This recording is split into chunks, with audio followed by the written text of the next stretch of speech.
Hello and welcome to the Community Voice. I'm Fara Sax.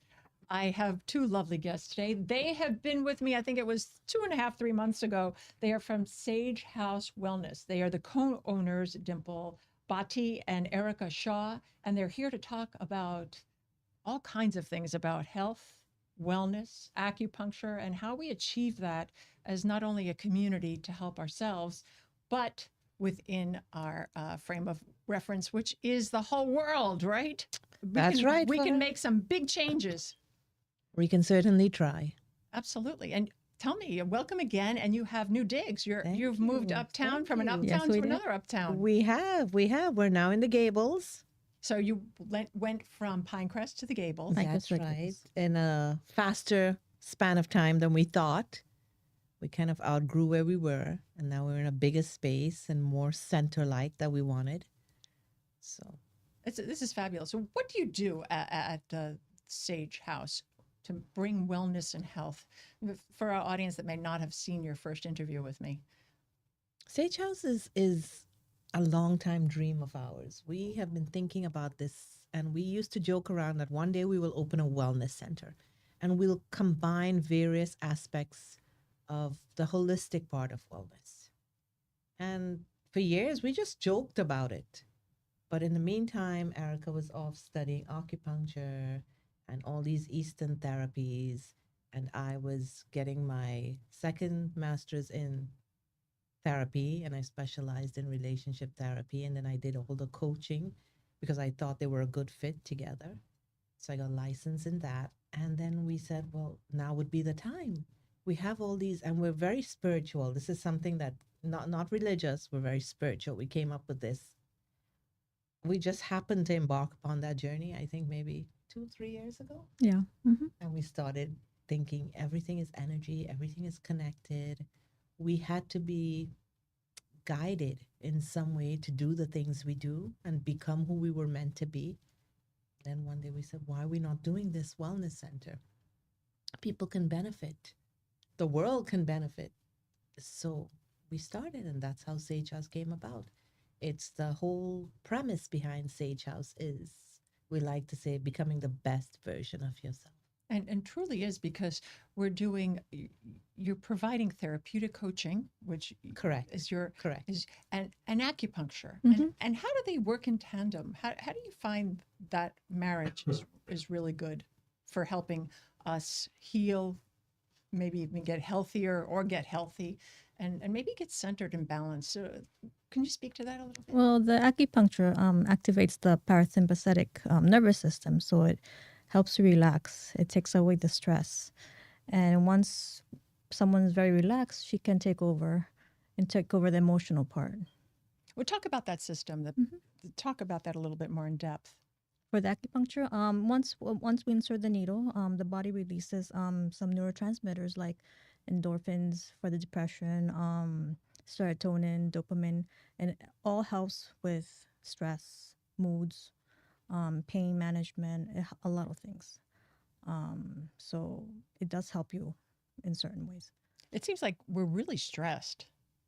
Yes, individually and as a collective. Does it really exist? Yes. Is it Oh. does stress exist, or is it's man made, that the way we fight or flight, or the way we perceive, or the way It's our perception. yeah. I mean, undeniably things happen. Things are happening right now out of our control. And for me, I've had anxiety. Oh, I think I had anxiety as a child. And it doesn't have to be any one specific event. There could be nothing going on, and I'll be anxious. So that's why I think I had such a passion for going into this to find out why. Yes, there are certain individuals born predisposed to produce more of those chemicals, to suffer from some of these mental and emotional issues. But for the most part, a lot of it we can control. And it was by sheer accident we started combining our therapies. We had a wellness center, and she was doing her thing, I was doing my thing. But I found clients, they come to you, and my job is to get them to speak and figure things out on their own, because real change can only come from us, not from someone telling you what to do. And they would not open up. I can tell they were holding back. Sometimes it was embarrassment, sometimes they didn't want to be judged. And it was sheer coincidence, a fluke. She started seeing some clients in acupuncture for relaxation, and then they're like, oh, you do therapy. And what we found was the clients that came to me, when she was done with them, they were much more in tune with what their emotional issues were.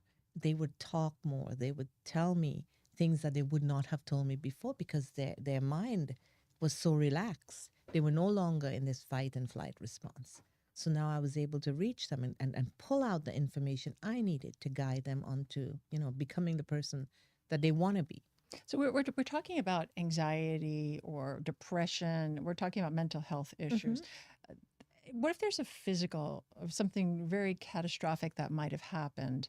And medicine, I believe, definitely has its place in our world and its benefits, and it really sustains and improves life. But how does that work if there's a catastrophic illness, and working as you as a coach and as working in acupuncture?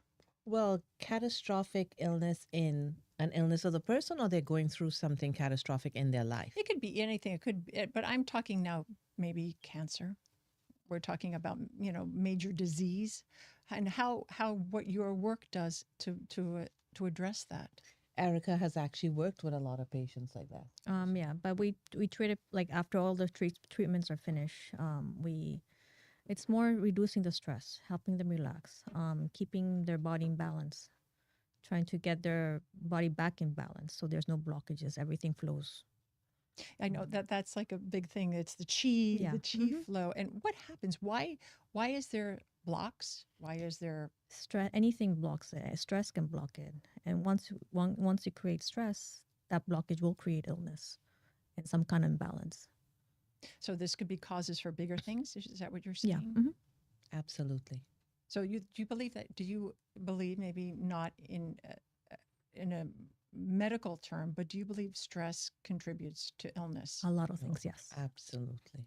I recently, a relative came down with cancer, and it was like, wait a minute, let me go back and see maybe that there were some tipping points that happened for her. And there was a lot of life things that had happened.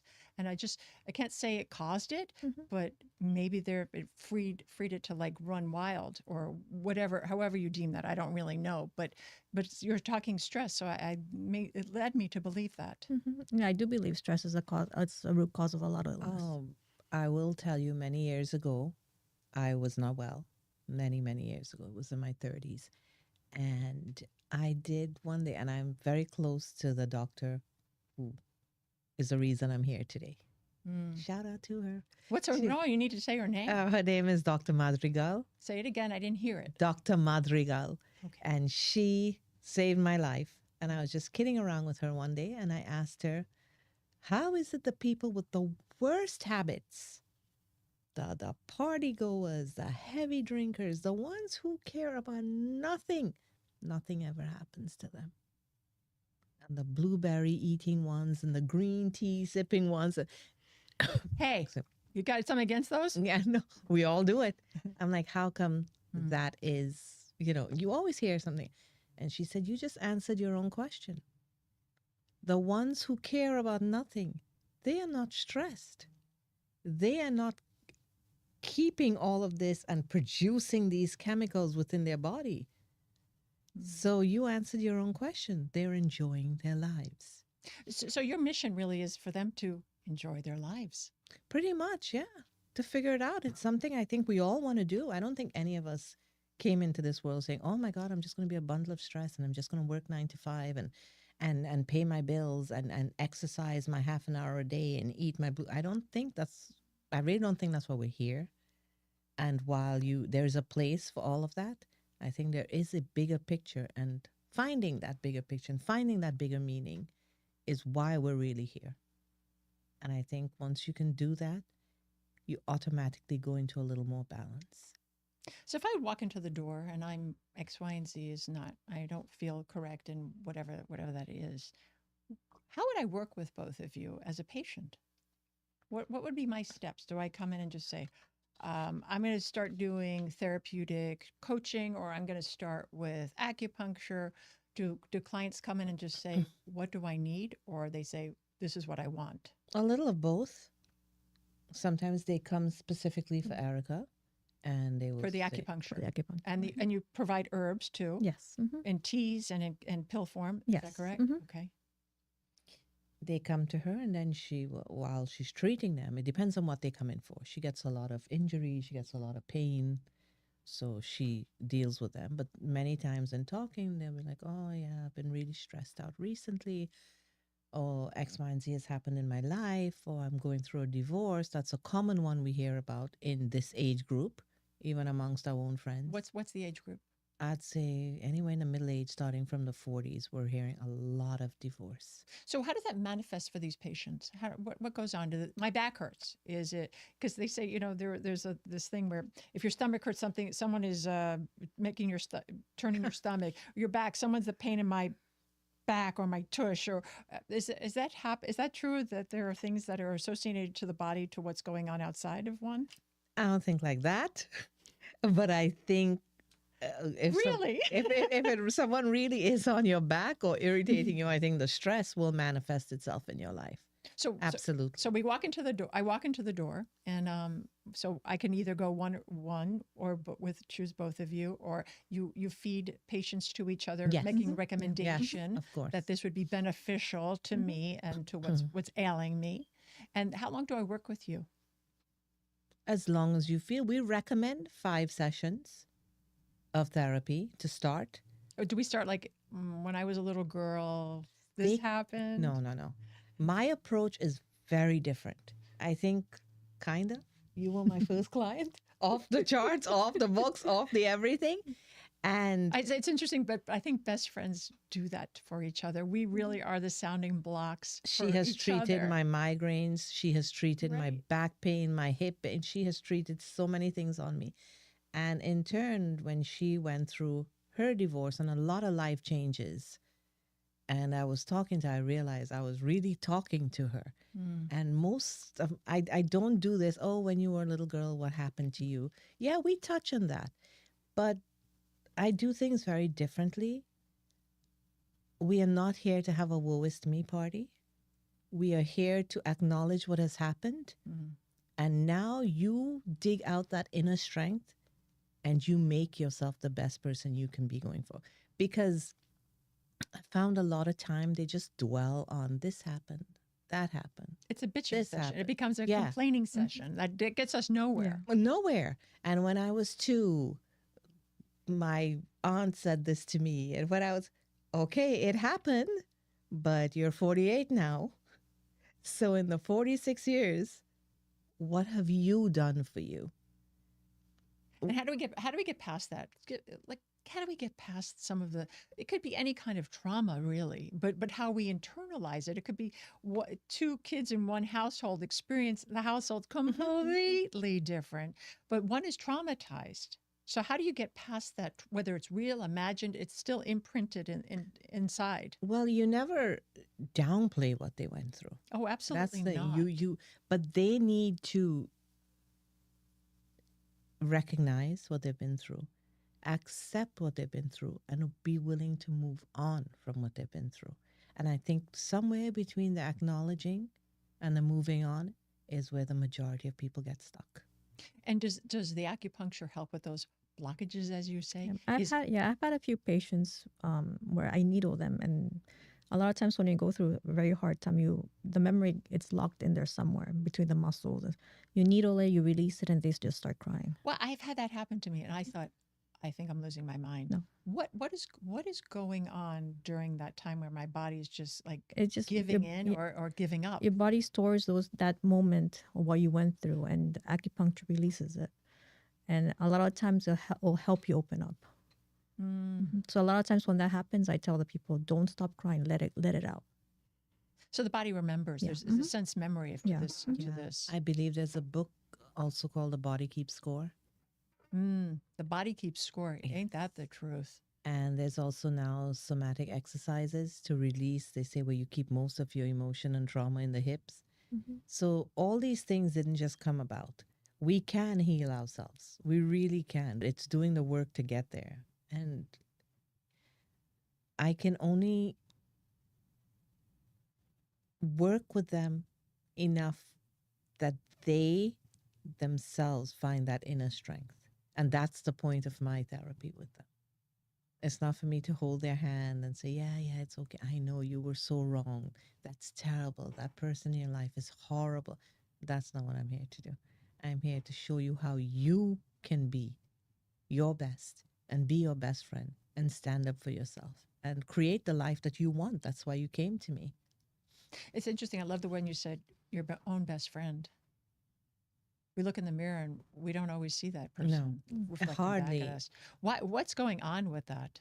What's going on in this world where we're not our own best friends, where we carry ourselves? I often say to my kids, make sure you take care of my little girl, because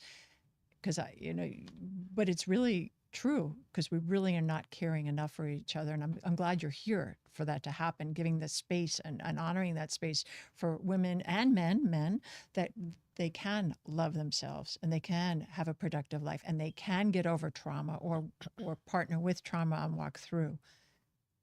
We have observed through our clients, and again, even in our friend group, we have one particular person we know, and her life is a series of excuses. And woe is me. She's tried to work with her. I've tried to work with her. Really try to work with her.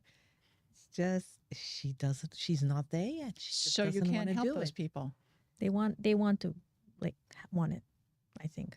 You have to want it. Yes, I think that right now she complains a whole lot about how everything in her life is no good and every relationship she has is no good. And I wonder if maybe that she's dealing probably with some trauma and disease that are going to crop up later on from all this complaining and all this She negative already energy. has a major illness. See, so I'm not even a doctor, and I don't even play one on And- TV.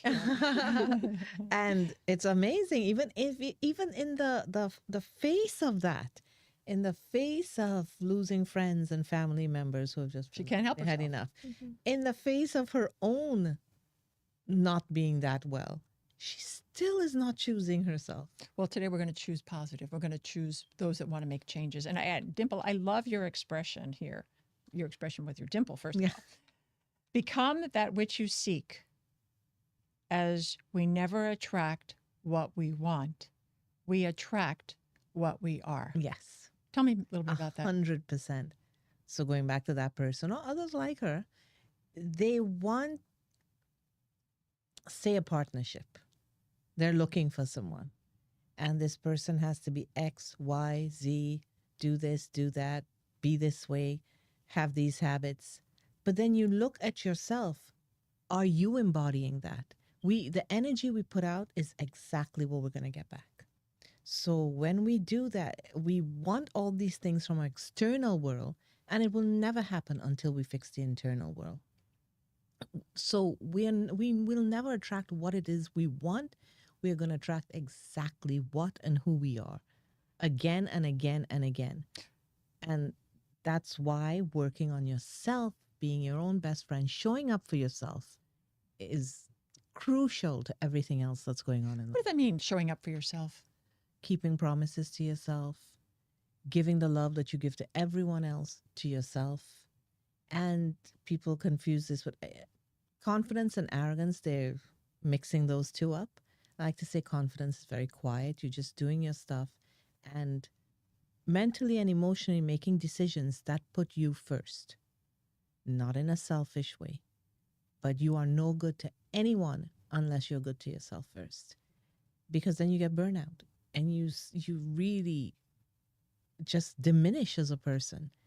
You know how they say on the plane, put on your air mask before you help somebody else? Absolutely. Yeah, that is a metaphor for life.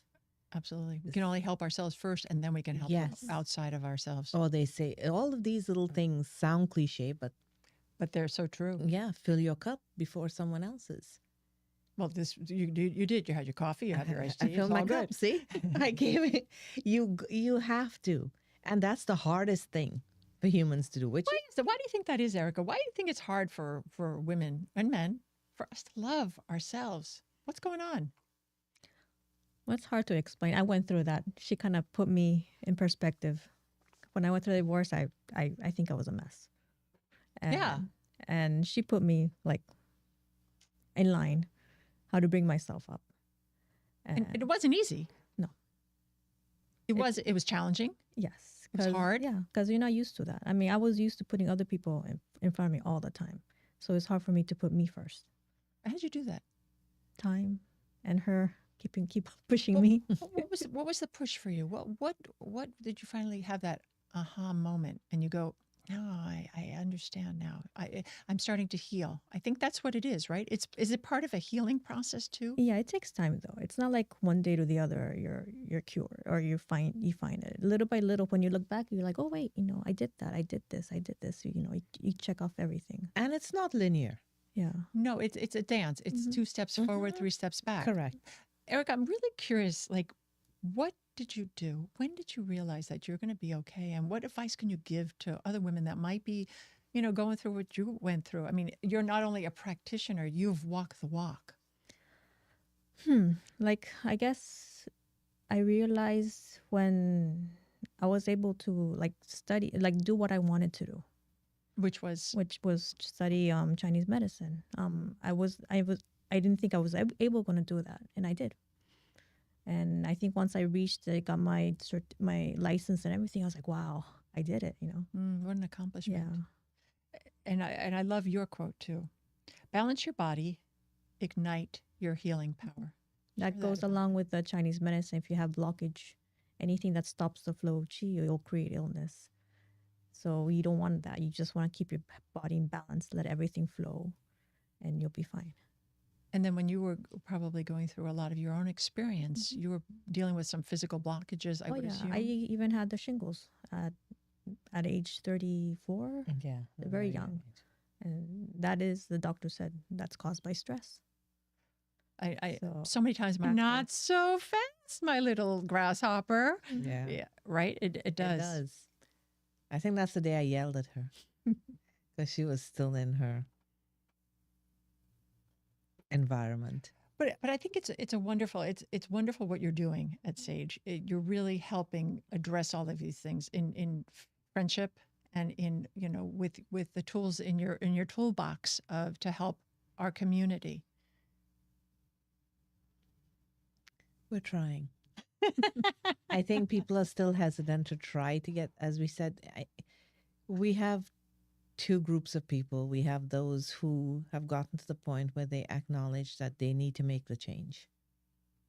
So they come in on their own accord. And then we have the other group, they come in for one thing and they ask about what else we have, but they're not quite there yet. And we don't push because that doesn't give results. That's just going to cause us as a practitioners to get frustrated, and it causes them to get frustrated. And I love you're in Coral Gables. Your accessibility with parking is pretty good, right? Yeah. Yeah. We have great parking. We're in the heart of the Gables. We're just on the corner of Lejeune. Mm-hmm. And tell me a little bit about what is your ideal patient, or what are you looking for that maybe could help our audience reach out to you? And they can be reached at 786-228-6875 or sagehousememiami.com. Our ideal patient is anyone who's ready to show up for themselves. Mm-hmm. Anyone who decides, yeah, I'm going to choose me, and now is the time. That's our ideal patient. And any other success stories you want to share with me before we end today? Either one of you, both of you, I hope. Erica? I was one of them. Exactly. Exactly. You showed up for yourself. You looked yourself in the mirror and you said, I can do this. And you helped, and Dimple helped you with therapeutic coaching. Mm-hmm. So she practiced what she preached and she helped you. Mm-hmm. Yes, I practice what I preach. Even I was not practicing what I preached until I started preaching it. even I had to take a moment to show up for myself. It did. I wasn't born showing up for myself. This is something that started developing a few years ago. And then I realized, but wait, it should be about me. Why shouldn't it be about me? Where did that come from? Why are we so why do we do that? I think Why do I do that? maybe culturally, life experiences. We can go into the spiritual side and said we bring back residual from past lives, but we won't do that. Well, we just did. So Well, yeah. heck, we're down the path anyway. Let's go. I strongly believe that. You believe that it's karma from past life? Is that what you're saying? Sometimes I believe something has to be. So in other words, we're carrying I'm afraid of spiders because You and her both. no, I'm not really afraid of Oh, spiders. she's terrified. but is that like a past life thing? I mean, that's very generic. Could be. I mean, we will never know. Or I have a really bad relationship with blah because of I don't my past think life. we will ever really know, but ever so often, I think you get an indication. You ever meet someone and you just don't like them? They have not done a single. They haven't even looked in your direction, but you're like, Maybe it's just their energy. it's the energy. Or but maybe why? maybe I see myself in that person. No, you No, but- haven't interacted with them as yet. And then there's some people you just love. You just hit it off and you don't know how you know them or how long you've known them, but you know them. So it's a soul But to you soul just thing. met. You think it's a soul to soul match from a spark from a different lifetime? Well, man, we're going to past life regression. Okay, let's all lay down. Okay, let's I all- often thought about doing that, but because if you look at it, there had to be more than this. There's a big universe out there. We can't be the only ones. And this can be it. But what you're doing now is really important. It's really it's getting clear and complete and grounded with oneself. Yes, very important. It is the cornerstone of everything that follows with it.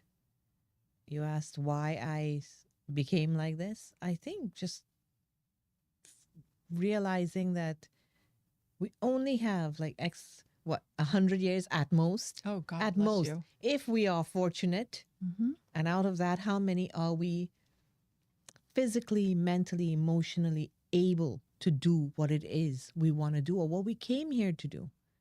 And I think that really put things in perspective. I think maybe around when I turned 40, I said, wait, I'm probably already halfway there. And that would be generous.